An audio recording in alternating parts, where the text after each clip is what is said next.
whomever you are. You've just found a VHS tape inside my bed storage. Ain't that strange?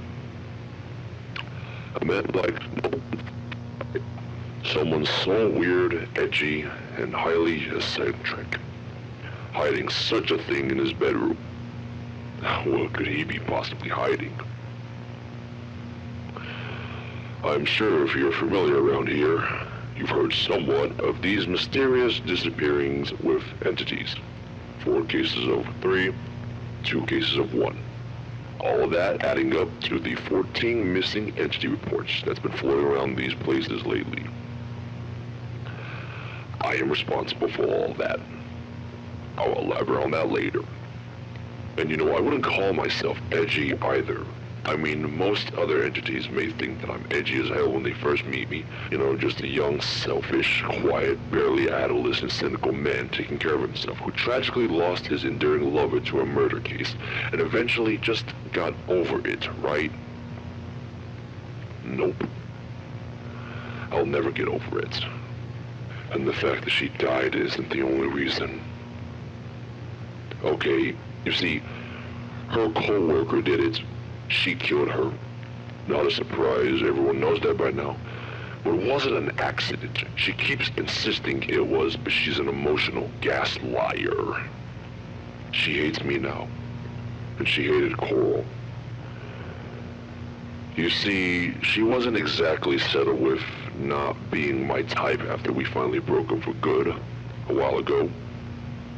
And especially the fact about how I just loved and gravitated towards her co-worker Coral just so much more. So she slowly tormented her out of sheer jealousy, ultimately, or unintentionally, killing her. And frankly, that was partially the reason why I broke up with her in the first place. She was always a fucking crazy, egocentric, nagging, no good, workaholic, manipulative bitch during the entirety of our previous relationships. Not ever once did she ever had a single genuine thought about me in her mind. It always felt like I was merely more of an emotional punching bag she could have used whenever she wanted to cope up with her dead-end job.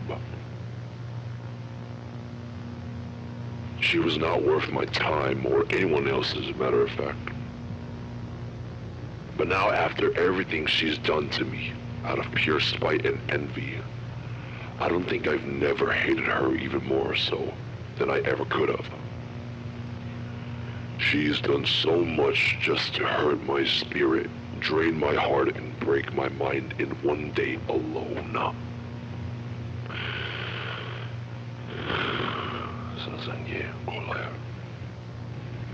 Ever since she killed her, I wanted to put my arms around her head and just squeeze the life out of her eyes. But of course, if I ever did that, I'd get caught. I can't move on because I was thinking too much about Coral. I couldn't focus on anything. Resentment started building up, and I kept fogging up my mind, and I needed a release. Then that's when I had the greatest idea. Maybe it didn't necessarily have to be Coral's murderer. It could be any other stuck-up pretentious bitch as long as they're like her. Now, where do all those women, and sometimes men, go? To the yearly auction festival. And hey, you know, if they are like her, then they deserve it. So I went up there about 6 or 7 times. I can't remember. It's been so long. I would pick the strongest out of the groups individually, one by one, took them back into a secluded area, and I'd let loose on them. I couldn't do much, of course. They'd start crying, so I made it quick enough to be sufficient, yet long enough to make it last.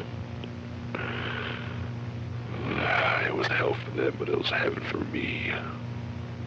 And then I leave, without the slightest feelings of remorse.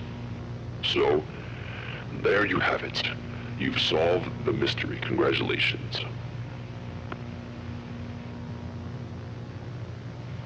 Well, now that you've solved this rather depressing Blue's Clues, I think it would be of the more wiser that you should now know that I have checked this spot every day to see if this tape has been moved.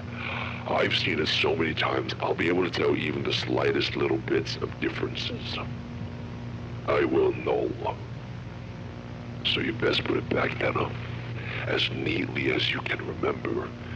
Take your precious little shotty with you and start running.